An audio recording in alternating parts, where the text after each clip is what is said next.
बिस्मिल्लाहिर्रहमानिर्रहीम। कुरान पाक में रब ताला ने फरमाया कुल्लु नफ्सिन ज़ाइक़तुल मौत, हर जानदार को मौत का जायका चखना है। अब जायका अच्छा अगर आप लेना चाहते हैं कि आपका मौत के वक्त जो जायका अच्छा हो, तो अब आपको ज़िंदगी के अंदर अल्लाह ताला के अहकामात के ऊपर और रसूलुल्लाह सल्लल्लाहु अलैहि वसल्लम की इत्तबा में ज़िंदगी गुजारनी होगी। और अगर आपने ऐसा नहीं किया तो वही जो जायका है वो बद जायके में बदल जाएगा और वो वक्त इंतहाई मुश्किलात, तकलीफ और अजाब का होगा। जब किसी शख्स की मौत का वक्त करीब आ जाए तो उसकी चारपाई को इस तरह से फेर दें कि उस शख्स का मुंह जो है वो किबला की तरफ हो जाए। हदीस में है, रसूलुल्लाह सल्लल्लाहु अलैहि वसल्लम ने फरमाया, जो शख्स अल्लाह ताला की रज़ा की खातिर सूरह यासीन पढ़े तो अल्लाह ताला उसके पहले सगीरा गुनाह मुआफ़ फरमा देते हैं और कबीरा गुनाह तो सिर्फ तौबा से ही मुआफ़ होते हैं। और आपने फरमाया कि तुम इस सूरत को अपने फौत होने वालों के पास पढ़ो। हज़रत अबू सईद और हज़रत अबू हुरैरा रज़ियल्लाहु अन्हुम से रिवायत है कि तुम में से जो कोई फौत होने के करीब हो तो सबसे पहले उनको ला इलाहा इल्लल्लाह मुहम्मदुर रसूलुल्लाह की तलकीन करो, यानी उसको याद दिलाओ कलमा। और हदीस में है कि बच्चे को सबसे पहले ला इलाहा इल्लल्लाह मुहम्मदुर रसूलुल्लाह पढ़ाओ और मौत के वक्त उसी की तलकीन करो। हज़रत मुआज़ बिन जबल रज़ियल्लाहु ताला अन्हु से रिवायत है कि नबी करीम सल्लल्लाहु अलैहि वसल्लम ने फरमाया कि जिस शख्स का आखिरी कलाम कलमा तौहीद ला इलाहा इल्लल्लाह मुहम्मदुर रसूलुल्लाह हुआ वो जन्नत में दाखिल होगा। अब बदअकीदा को मौत के वक्त कलमा नसीब नहीं होता। इब्न असाकिर से रिवायत है कि एक आदमी को मौत के वक्त कलमा शरीफ पढ़ने को कहा गया, बार बार उसको तलकीन की गई तो उसने कहा कि मैं नहीं पढ़ सकता।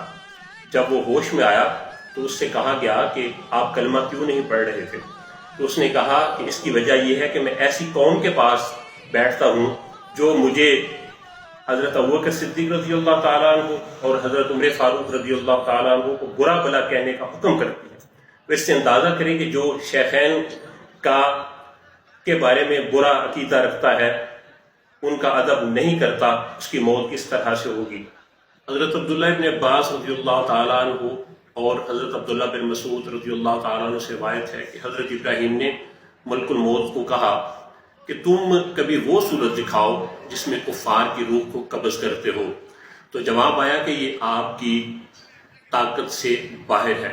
आपने इसरार किया तो उन्होंने सूरत दिखाना शुरू की और फरमाया कि आप अपना मुंह मोड़ लीजिए। देखा तो स्याह शख्स, स्याह रंग का शख्स, सर में आग के शोले निकल रहे थे और जिस्म के तमाम मसामों से भी आग निकल रही थी और उसके कानों से भी आग निकल रही थी। तो आप पर गशी तारी हो। अब आपने देखा तो आप अपनी हालत में मौजूद थे। तो हज़रत इब्राहीम अलैहिस्सलाम ने फरमाया कि अगर काफर फ़कत आपकी सी शक्ल ही को देख लें तो यही तकलीफ उनके लिए काफ़ी होगी। फिर आपने फरमाया कि आप मुझे वो शक्ल दिखाओ जिससे कि आप मोमिन की रूह को कब्ज़ करते हो। तो आपने देखा तो सामने हसीनो जमील नौजवान था और उससे खुशबू आ रही थी। उसने सफ़ेद रंग के कपड़े पहने हुए थे। तो आपने फरमाया, उसको देखकर आपने फरमाया कि अगर और कोई उसको राहत न भी पहुंचाई जाए तो यही राहत जो है मोमिन के लिए बहुत बड़ी बात है। बहुत नेक और बद शख्स की अलामत क्या होती है। हज़रत सलमान फ़ारसी रज़ियल्लाहु ताला अन्हु रिवायत करते हैं कि नबी करीम सल्लल्लाहु अलैहि वसल्लम फरमाया करते थे कि अगर किसी शख्स के अंदर ये 3 अलामत हो तो वो मोमिन है। नंबर 1, पेशानी पर पसीना आना, अगर मौत के वक्त पेशानी पर पसीना आए। नंबर 2, आंखों में आंसू आए। नंबर 3, नथने यानी नाक फैल जाए तो ये समझ लो कि अल्लाह ताला की रहमत है। और अगर उसमें 3 अलामत पाई जाएं, नंबर 1, वो इस तरह आवाज़ निकाले जिस तरह नौजवान ऊँट जिसका गला घूंटा गया हो। नंबर 2, रंग फीका पड़ जाए। और नंबर 3, उसके मुंह से झाग निकले। तो ये अल्लाह ताला के अजाब की अलामत हैं और ये काफिर के साथ मौत के वक्त होता है। जो पहली अलामत है मोमिन की पेशानी पर पसीना आना, ये मोमिन की बवजह शिद्दत मौत होती है। इसकी वजह से उसके गुनाहों की माफ़ी हो जाती है। नंबर 2, आंखों में आंसू इस बात की दलील है कि ये शख्स दुनिया में अल्लाह ताला से डरता रहा और अल्लाह की याद में रोता रहा। خیال رہے کہ حضرت آدم علیہ السلام کی توبہ کی قبولیت سے پہلے وہ اتنا روئے کہ اس کی مثال دنیا میں نہیں ملتی۔ تفسیر عزیزی کو پڑھ کے دیکھے، اس میں ہے کہ جبرائیل علیہ السلام کو بھی ان پر رونا آیا اور آپ اللہ تعالیٰ کی بارگاہ کے سامنے سفارش کرنے لگے اور ان کی شفاعت کی۔